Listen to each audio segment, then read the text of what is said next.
Здравствуйте, товарищ! My name is Tenebros, it's my first video on YouTube, and today, as my first subject on this channel, we will talk about the Russian Furazhka from the Russian Empire during World War I, especially the model 1914. We will see when it was produced, what does this symbol means, why is it green and not black here, and also the different variants of the Furazhka throughout the Russian Empire during World War I and during the Russian Civil War, especially on the white side. It's my first video YouTube, so maybe it will not be perfect, I have some problems, but please be nice, it's my first video. And I know in the collection behind me some stuff is real, especially the Russian side, but here on the German part you have all replicas for the German Empire, so it's normal if they look kinda childish, because I don't have the money to have real ones for now. So thank you, and we will see later in the video. Also, we have to know that the Russian Imperial Army, especially before World War I, was really diverse in terms of uniform. So for this video I will only talk about the regular soldier, known the frontovnik, the regular soldier of the Russian Imperial Army during World War I. So it's more simpler rather than just talking about all the variants of uniforms. So, first of all, we have to get back to the war between the Russian Empire and Japan, the Russo-Japanese War of 1904 to 1905. And this war was a massive humiliation for Russia, because they lost very fast a lot of men, and for a lot of European nations it was almost a joke that an European empire, like, if you can think it's a European, but it's much more diverse than that, but that the Russian Empire lost to Japan, who was an Asian nation. So the Russian Empire, who was already kind of weak and not really doing well, lost a war to an Asian nation, so it was much more humiliation to this country.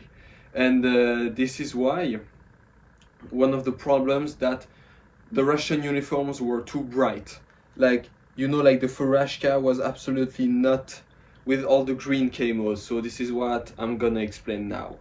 So since the Russian uniform were too bright, they were too much of an easy target for the Japanese.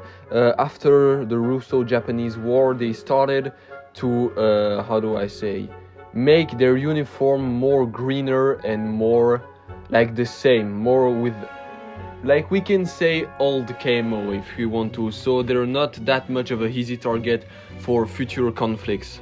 So in 1907 they decided to put this greenish khaki color on the uniform.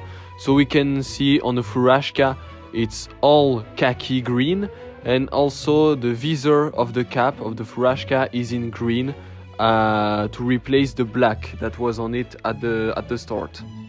So at the start of World War I in 1914, when Russia joined the war against the Austro-Hungarians and Germany at the start, they all used the 1907 uniform with the Furazhka in green khaki. So in 1917 to 1922, the Russian Civil War will be fought. And this war will be really major in history, in human history. And this war was not only in Russia, it will also like engulf the whole Eastern European, Central Asia and the Far East in it. And during this war, especially on the white side, we can see the Furazhka will have different colors and symbols depending on the regiment and the unit during this civil war. Because just like what you saw on those pictures, if I take like the Kornilov regiment, the Furazhka will be black and red, or if it's other units were like white and blue. So it will really depend on what unit and regiment of the Civil War in the white side you are.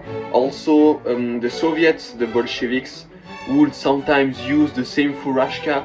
They would just replace the Tsarist cockade by the red star of the Bolshevik. Or just a red strap, if you want, that goes like here at the place of the cockade. So this is kind of the variation during the Civil War in Russia, because I don't really know well the other fronts of the Russian Civil War, so maybe the Ukrainian, Belarusian or Central Asian troops use also Furazhka at their own manner. That wouldn't surprise me if the Ukrainians use the same one but just replace the cockade with the Ukrainian trident.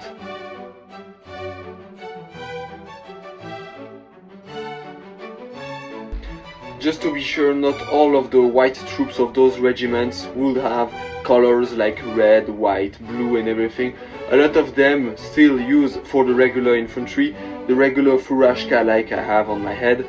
The different colors and badges will be more for like officier or like people with more grades rather than regular troops. It will be more rare. Well, thank you for watching. It was my first real YouTube video, like I said in my introduction. A real one, not a one filmed in a forest at 8 AM in the snow.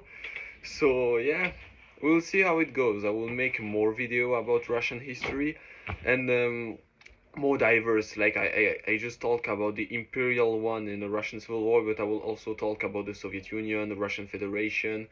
The next one will be set in the 90s. I won't spoil what next video it will be. So I hope you like it. It's my first real video on YouTube, but see you next time.